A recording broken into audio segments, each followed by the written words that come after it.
Good afternoon. Class 10 subject science और आज का हमारा लेसन है परमाणु सिद्धांत। परमाणु सिद्धांत पढ़ने से पहले हम ये जानना चाहेंगे परमाणु क्या है। वैसे आपने 9th क्लास में पढ़ा था परमाणु के बारे में, फिर भी थोड़ा बहुत हम पढ़ लेते हैं। महर्षि जो कर्णाद थे उन्होंने बताया था कि पदार्थ जो होते कणों से मिलकर बने होते हैं। ठीक है, हम जान गए कण होते हैं। अब कण किस प्रकार से क्या है क्या नहीं है उनके बारे में बात करेंगे। तो उन्होंने क्या लिया, एक बड़ा सा, हम कोई भी ईंट या कुछ भी ले लो, आप उसके टुकड़े करते जाओ, टुकड़े करते जाएंगे, फिर और उससे छोटा और उससे छोटा और उससे छोटा। लास्ट स्टेज में हमें ऐसा कण मिलेगा या ऐसा पार्ट मिलेगा जिसके हम टुकड़े नहीं कर सकते। तो वह कण जिसका हम और टुकड़े नहीं कर सकते, यानी वह अविभाज्य कण को हम कहते हैं परमाणु। तो महर्षि कर्णाद ने तो कहा था कि वो कण है, लेकिन डेमोक्रिटस और लुपियस ने उनको कहा था कि वो एटम्स है, जो ग्रीक दृष्टांत थे। अब हम बात कर रहे हैं कि ये सब बात तो हो गई, उन्होंने जनरली बताया उनके बारे में। फिर सिद्धांत डाल्टन ने दिया था। डाल्टन ने बताया कि परमाणु जो होता है वो बहुत ही सूक्ष्म होता है, अविभाज्य कण होता है, जितने भी पदार्थ बने हुए होते हैं परमाणु से बने हुए होते हैं। इसी तरह से हमने बहुत सारी चीज़ें पढ़ी। उसने बताया कि हमारे आसपास के जितने भी होते हैं वो परमाणु से बने होते हैं, लेकिन उनकी आगे वो किस प्रकार से संयोजन करता है, किस प्रकार से स्थायी रूप से हमें पाया जाता है, आकर्षण होता है, इन सब के बारे में वो नहीं बता पाया। तो हमने आगे जाके नेक्स्ट पढ़ा है थॉमसन का परमाणु मॉडल। थॉमसन का परमाणु मॉडल ये है कि उसने कहा कि परमाणु जो है वो एक धनावेशित गोला है। परमाणु जो है एक धनावेशित गोला है और उसमें जो इलेक्ट्रॉन्स होते हैं वो अंदर धसे हुए होते हैं। इलेक्ट्रॉन पे चार्ज होता है नेगेटिव और ये जो धनावेशित गोला इस पे पॉजिटिव। ये आपका नेगेटिव होता है और ये आपका पॉजिटिव होता है। थॉमसन ने सबसे पहले परमाणु मॉडल दिया था, तो उसने ये बताया, लेकिन अगर हम सोचें कि ऋणावेशित पार्ट, जो ऋणावेशित भाग है वो इतना और धनावेशित भाग इतना, थॉमसन ने दे दिया। लेकिन जब अगला रदरफोर्ड आया, तो रदरफोर्ड ने देखा कि इस परमाणु पे उसने क्या किया, एक स्लिट लगाया, शीशे का बक्सा लिया और स्लिट से उसके ऊपर एक प्रकाश पुंज भेजा, सोने की पन्नी।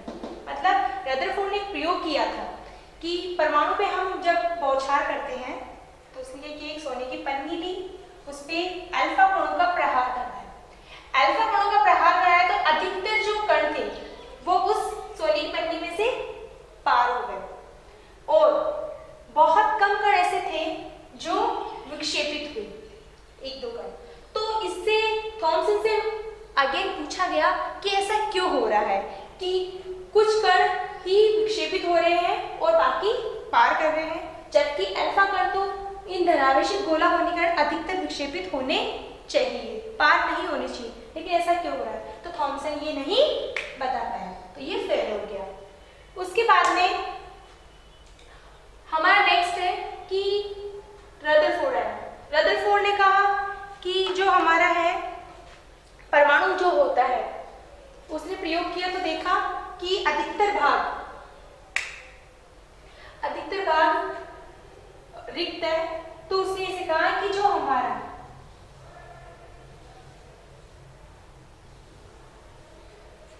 परमाणु होता है वो इस तरीके से होता है कि इसका जो धनावेशित भाग होता है वो एक सेंट्रल पॉइंट पे होता है, केंद्र में होता है। धनावेशित भाग एक केंद्र में पाया जाता है और जो इलेक्ट्रॉन होते हैं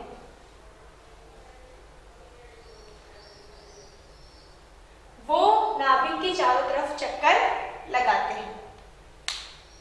अब उन्होंने प्रयोग में लिखा था इस तरह से, अल्फा कण आ रहे, ये अल्फा अधिकतर पार हुए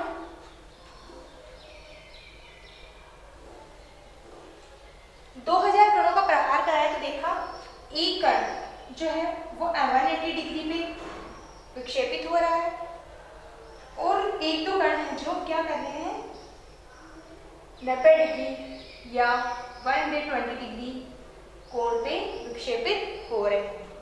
तो इस आधार पर उन्होंने बताया था कि केंद्र जो है उसके अंदर धनावेशित भाग है, बाकी ये एक खोखला है जिसमें ऋणावेशित इलेक्ट्रॉन चक्कर लगा रहे हैं। इस तरह से देखा रदरफोर्ड ने बताया था कि इलेक्ट्रॉन चक्कर लगा रहे हैं। ये उसकी मतलब अगर हम उसकी बताएं उसने क्या क्या बताया, तो उसने बताया कि एक तो नाभिक की खोज की, रदरफोर्ड ने क्या किया नाभिक की खोज की और उसने बताया कि इलेक्ट्रॉन चक्कर लगाते हैं और कक्षीय वेग के बारे में उसने बताया।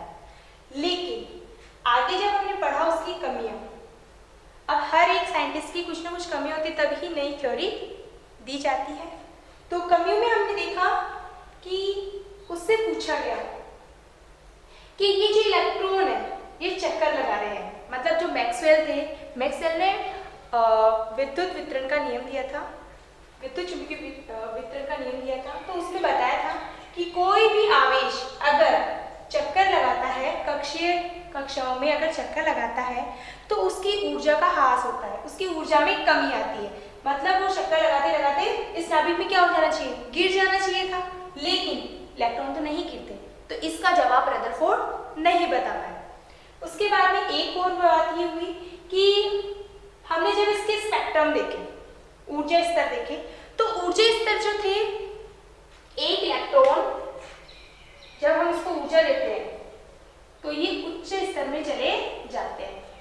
तो देखा कि इसने बताया कि स्पेक्ट्रम सतत है, ऊर्जा जो थी सतत है, लेकिन बोर के अनुसार जो स्पेक्ट्रम प्राप्त हुआ और एक ही स्पेक्ट्रम प्राप्त हुआ। तो रदरफोर्ड से पूछा गया तो रदरफोर्ड फिर जवाब नहीं दे पाया। तो इसीलिए हम रदरफोर्ड का परमाणु मॉडल नहीं मानते हैं। नेक्स्ट बोर ने दिया मॉडल।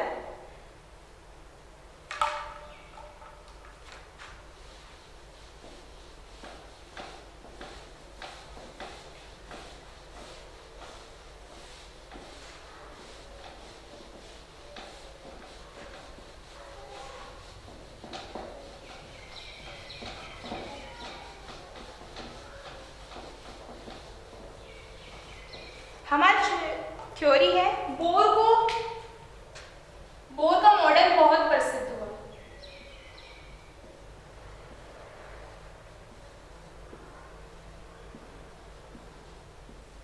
बोर ने बताया कि नाभिक होता है जिसके अंदर प्रोटॉन और न्यूट्रॉन पाए जाते हैं और परमाणु के चारों तरफ निश्चित कक्षाएं होती है जिनकी निश्चित त्रिज्याएं होती हैं और इलेक्ट्रॉन्स जो होते हैं जिनकी ऊर्जा जिन कक्षकों के बराबर होती है वो उन्हीं कक्षाओं में चक्कर लगाते रहते हैं। इस कारण उनकी ऊर्जा का ह्रास नहीं होता है और इन इलेक्ट्रॉनों का कोणीय संवेग होता है mvr/h/2π।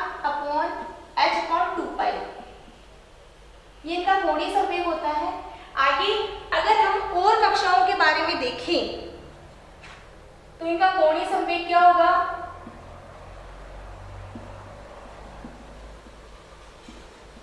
अन्य कक्षाओं के लिए देखिए इनका कोणीय संवेग ये पाया जाएगा। इन्होंने और बताया कि इन कक्षाओं को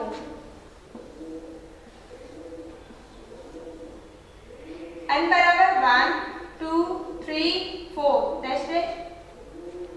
अनेक कक्षाएं इनकी हो सकती है, लेकिन जहां तक इलेक्ट्रॉन भरे जाते हैं वो उसकी त्रिज्या वहां तक नापी जाती है। अब इसको हम K L M N नाम देते हैं।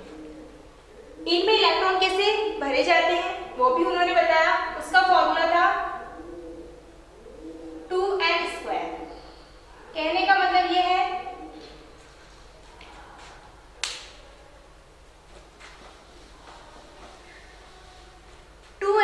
मतलब अगर k बराबर 1 लिखे हम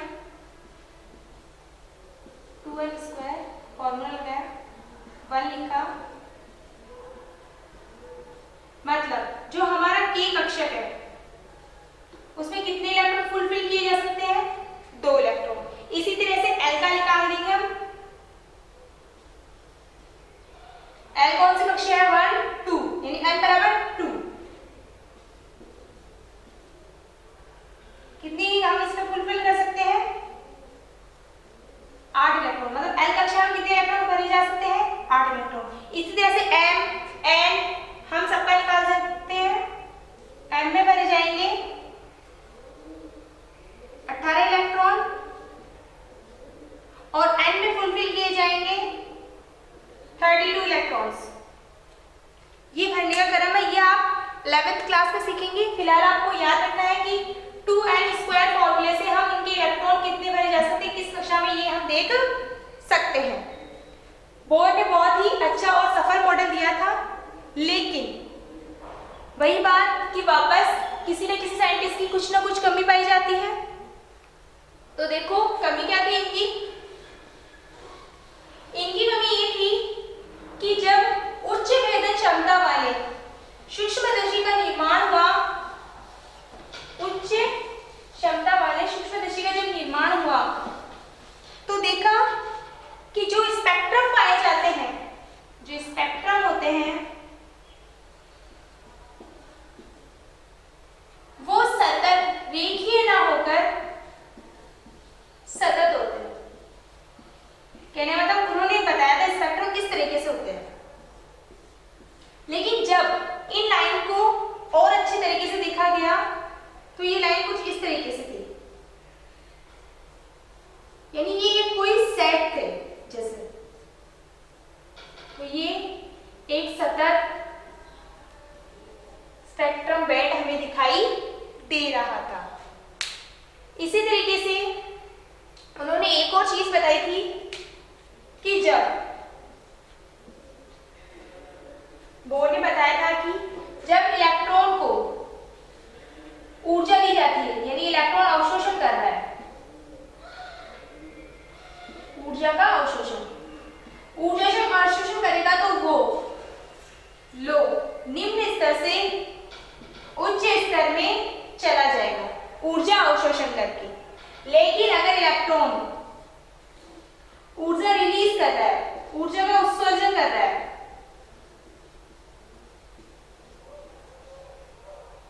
तो यहां पे क्या होगा? वो हाई उच्च स्तर से निम्न स्तर में आ जाएगा। तो यहाँ पे जो ये ऊर्जा निकल रही है उसी के हम बैंड देख रहे हैं, जो पहले बताया गया था रेखीय था और लेकिन वो सतत आया था और बोर इसे समझा नहीं पाया था। ठीक है, आपका नेक्स्ट टॉपिक होगा संभारित द्रव्यमान वगैरह पढ़ेंगे हम। धन्यवाद।